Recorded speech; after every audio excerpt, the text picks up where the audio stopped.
My fiancée shut me out of the family trip I paid for because her mom brought her ex, so I cut the cards off and left them broke overseas. One quick camera pen shattered everything.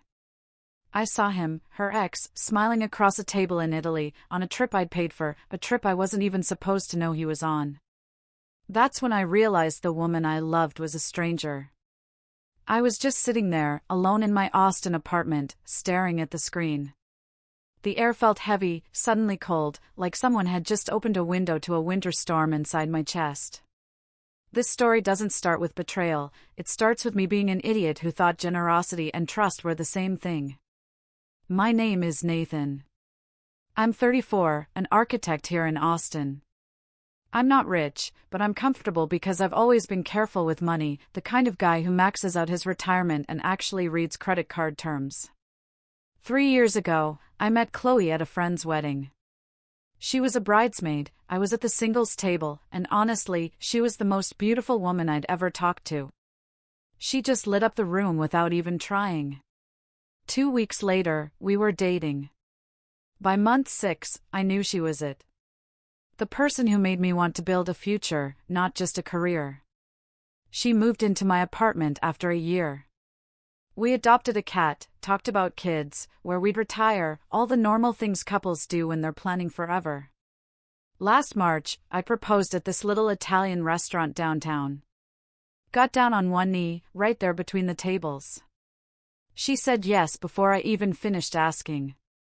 I remember thinking, this is what happiness feels like. This complete certainty that you've made the right choice. Everything was good until about 6 months ago. Chloe started talking more about her family, specifically how her mom, Diane, had always dreamed of visiting Italy but never had the money. Chloe's family wasn't poor, but they weren't comfortable either. Her dad worked construction, Diane was a part-time bookkeeper, so a Europe trip was just never in the budget. Chloe mentioned it maybe 3 times over a few weeks, never directly asking, but always with this sad tone, like it was an impossible dream. One night after dinner, I just said it. I told her I'd pay for the whole family to go to Italy for 10 days. I saw her face light up, and I felt like a hero. Like I was doing this incredibly generous thing for the people who raised the woman I loved. Looking back, I can see how naive that sounds, but at the time, it felt right. It felt like what you're supposed to do when you're joining a family. The trip was set for late September. Chloe, her mom, and her younger sister, Ashley, who's 26 and works in marketing. I started planning everything in July. Booked the flights through my credit card for points, reserved hotels in Milan, Verona, and Naples. Nice places, not luxury, 3-star spots with good reviews. I even set up a separate checking account just for trip expenses. I transferred $8,000 into it, gave Chloe the debit card, and told her to use it for food, museums, train tickets, anything they needed. I specifically told her, I trust you. Use it for whatever makes the trip better. I want you guys to enjoy this without worrying about money. And I meant it. I wasn't trying to control anything. I wasn't asking for receipts or checking the balance. I just wanted them to have a good time. Chloe kept saying thank you, how lucky she was, how Diane was going to cry when she found out. Honestly, I felt amazing, like I was investing in my future family. The only weird part was that I wasn't going with them. Chloe said Diane wanted it to be a girls' trip, some bonding time before the wedding, and I didn't think anything of it because I had a big project at work anyway and couldn't really take 10 days off. They left on a Friday morning in late September. I drove them to the airport at 5 a.m., helped with their bags, kissed Chloe goodbye, and told them to send lots of photos. The first few days seemed fine. Chloe would text me pictures of famous landmarks and pasta dishes, Diane smiling in front of fountains. We video called every evening around 8 my time, which was 3 a.m. in Italy. But something felt off during those calls, and I couldn't put my finger on it. Chloe would always step out onto a balcony or into a bathroom, never showing me the room or who else was around. And her answers to my questions were just slightly weird. Like when I asked what they did that day, she'd give this vague rundown, not much detail. I told myself I was being paranoid, that she was probably just tired or trying not to wake her mom and sister. But there was this knot in my stomach that got tighter every night, and I hated that feeling because I didn't want to be the jealous, controlling boyfriend who doesn't trust his fiancée. On the fourth night, I called her at my usual time. She picked up on video. She was at a restaurant, I could see candles and wine glasses, and I asked her how dinner was going. She was smiling, saying it was great, the food incredible. Then the camera shifted, just for a second, a quick pan across the table. And I saw him, clear as day, sitting right next to her with a plate of pasta in front of him. Noah, her ex-boyfriend, the guy she dated for 2 years before me, sitting at a table in Milan on my dime. My brain kind of froze for a second. I couldn't process what I was seeing. Chloe must have realized, because she quickly said, "Oh, my service is cutting out. I'll call you tomorrow." And ended the call before I could say a word. I sat there in my apartment, staring at my phone screen, at my own reflection in the black glass. I felt like the entire floor had just disappeared beneath me. I didn't call her back. I didn't text. I didn't do anything for about 20 minutes because I needed to think clearly, not let emotions take over. I started going through the facts in my head like I was working through an architectural problem, laying out the evidence piece by piece. Fact 1, her ex was in Italy with them. Fact 2, she hadn't mentioned it before they left. Fact 3, she'd been acting weird on our calls all week. Fact 4, she ended the call the second I saw him. This wasn't an accident. This wasn't some coincidence where they ran into him at a fountain. This was planned. She knew he was coming, and she didn't tell me. Which meant she knew I wouldn't be okay with it, which meant she chose to lie by omission rather than have an honest conversation. I felt physically sick. Not angry yet, but just this deep, sinking feeling, like I'd been played for a fool. I opened my banking app and checked the account I'd set up for the trip. The balance showed they'd spent about $4,000 so far, which was more than I expected for 4 days, but I told her not to worry about money, so maybe they were just eating well. I sat there for probably an hour, just thinking, trying to figure out what kind of person does this.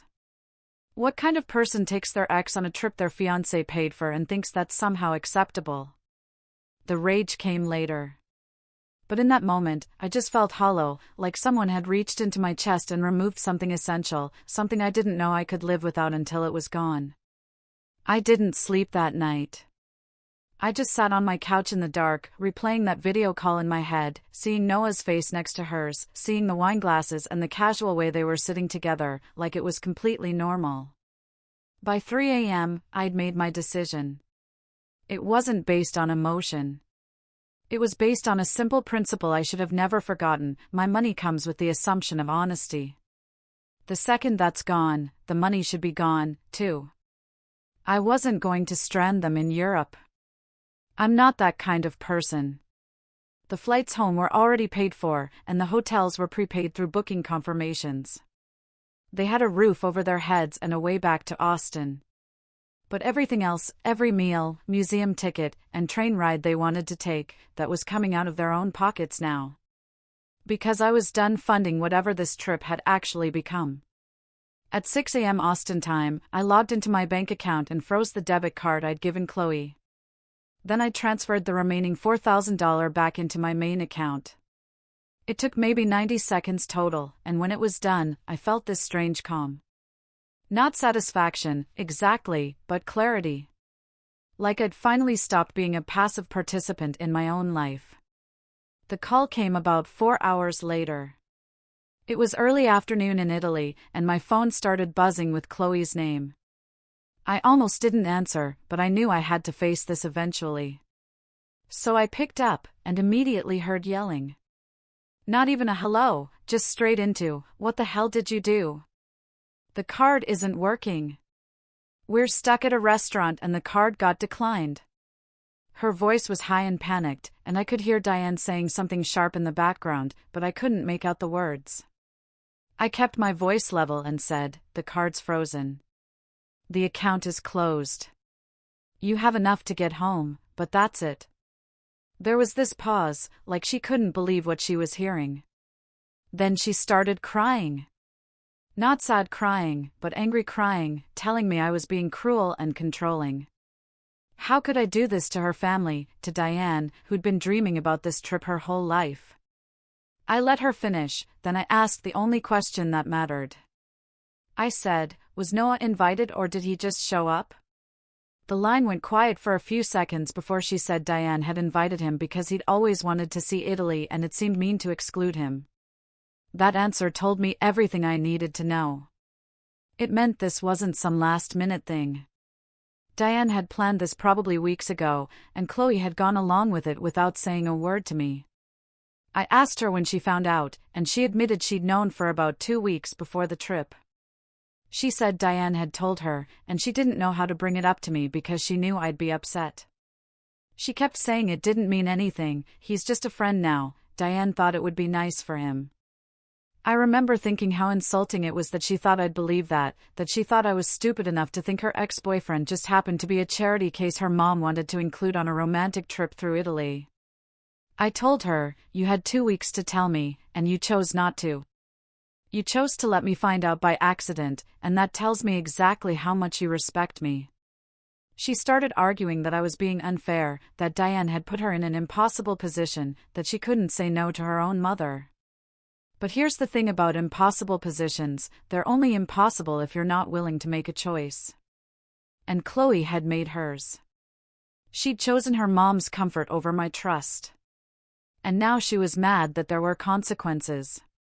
Her sister Ashley got on the phone at some point, younger and angrier than Chloe, telling me I was being petty and vindictive, that I was ruining their trip over nothing. I asked her if she'd known about Noah coming, and she said, of course I knew. Everyone knew except you.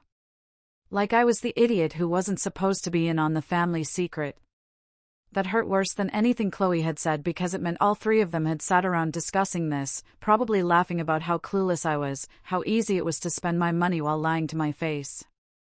Ashley called me controlling and said, real men don't use money as a weapon. And I told her, real partners don't lie for 2 weeks straight. I'm not controlling anything. I'm just not paying for it anymore. I could hear Diane in the background now, Chloe's mom, saying something about how I was being disrespectful and that she'd raised Chloe better than to be with someone so cold.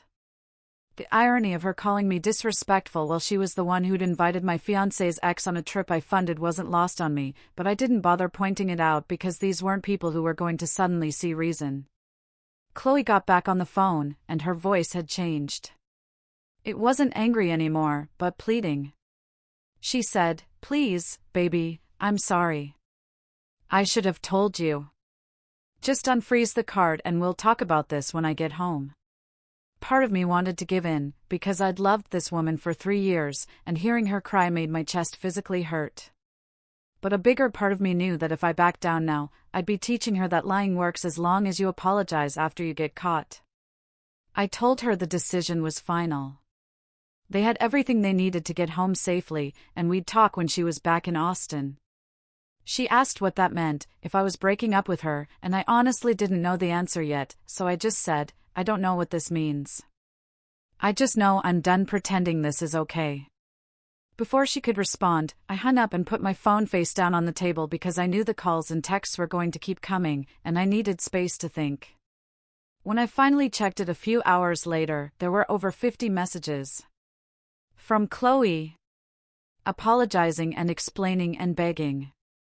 From Ashley, calling me every name she could think of. From numbers I didn't recognize that I assumed were Diane's, though I didn't bother checking.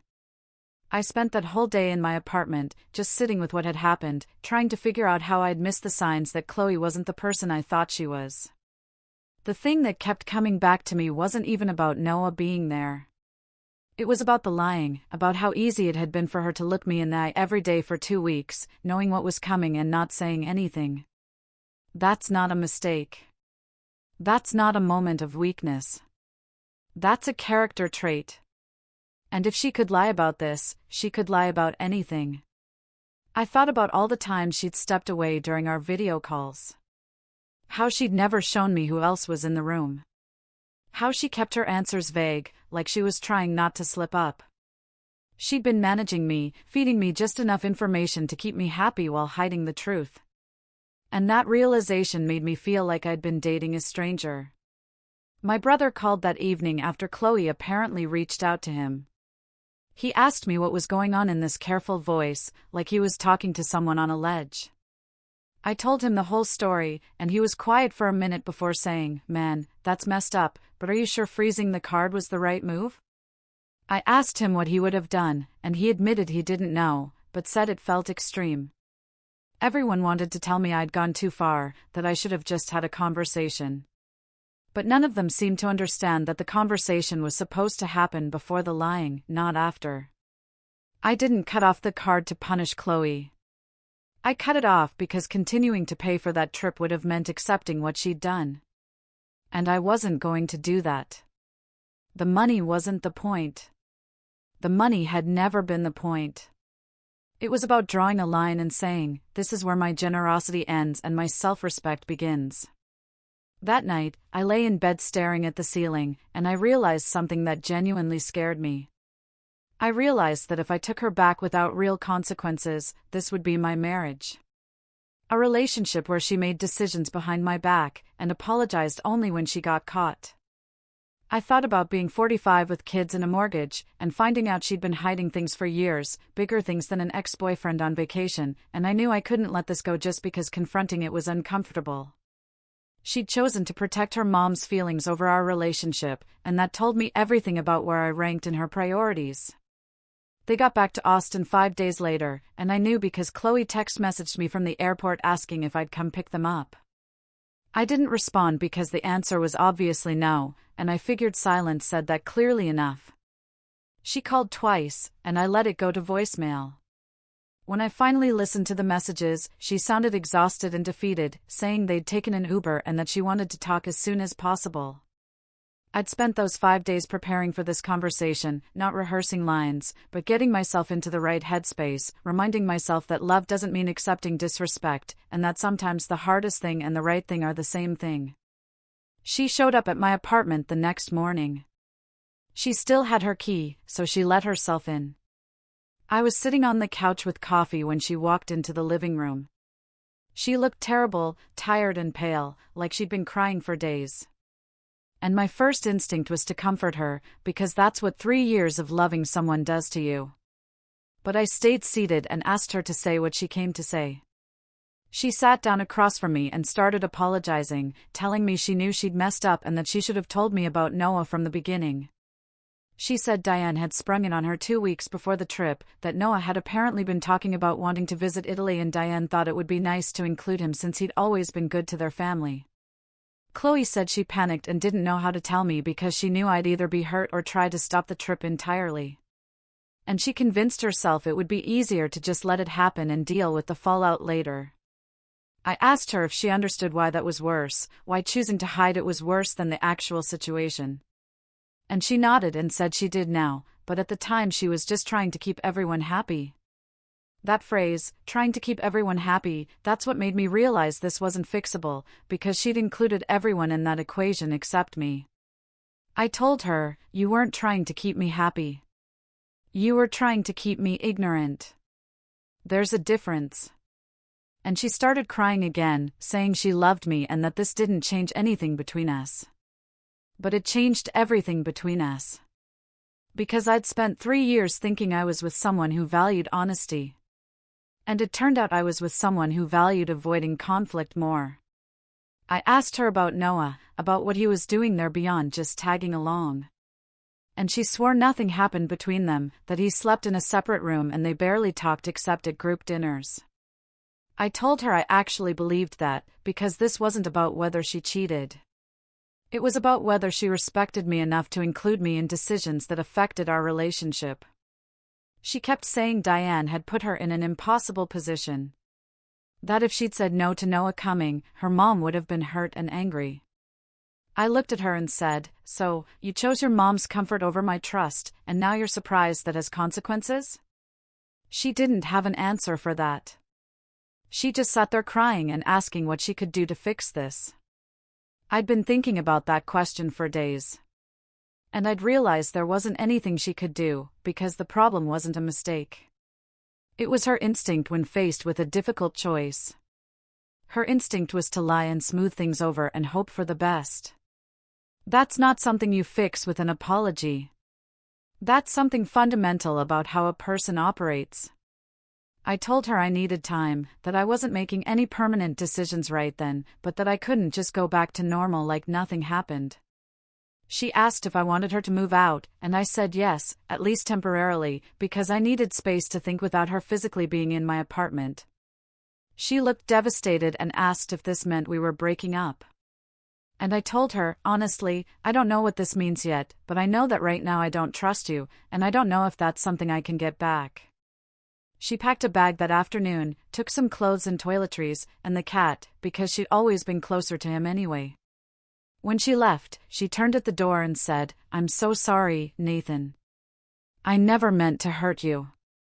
I believe she never meant to hurt me, but I also knew that intention doesn't erase impact.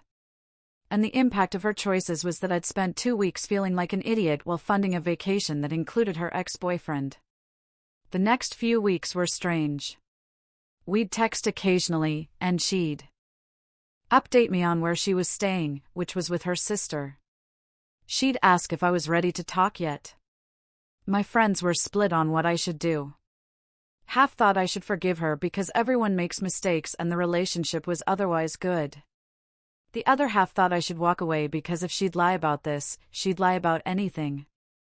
I spent a lot of time thinking about what marriage to Chloe would actually look like. And I kept coming back to the same image, me finding out years later that she'd made major decisions without telling me because she didn't want to deal with conflict. Maybe it would be about money, or where we lived, or how we raised our kids. But the pattern would be the same. Her avoiding difficult conversations, and me feeling blindsided when the truth came out. I realized I didn't want that life. I didn't want to spend 40 years wondering what else I didn't know.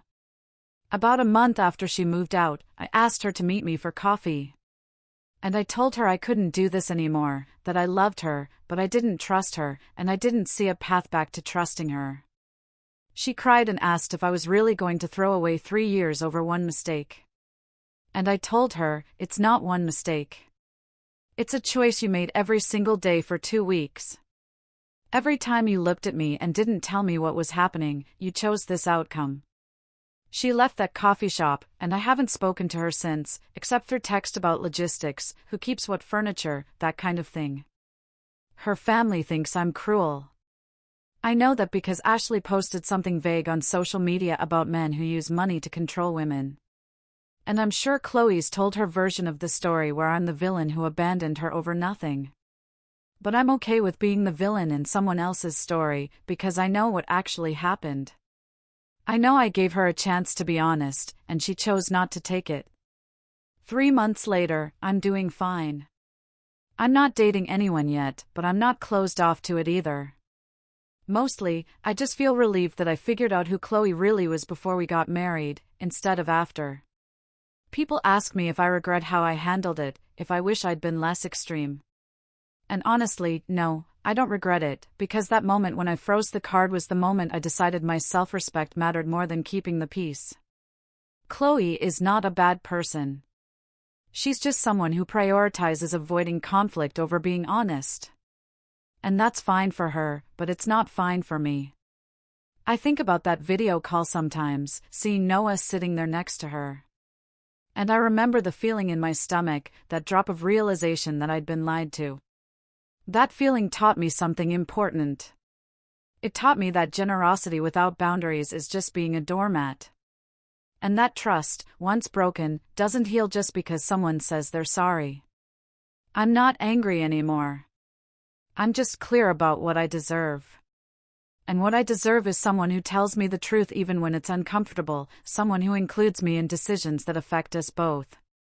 Chloe wasn't that person, and I'm glad I found out when I did. Losing money hurts, but losing years to the wrong person? That hurts far more. What would you have done if you were in my shoes?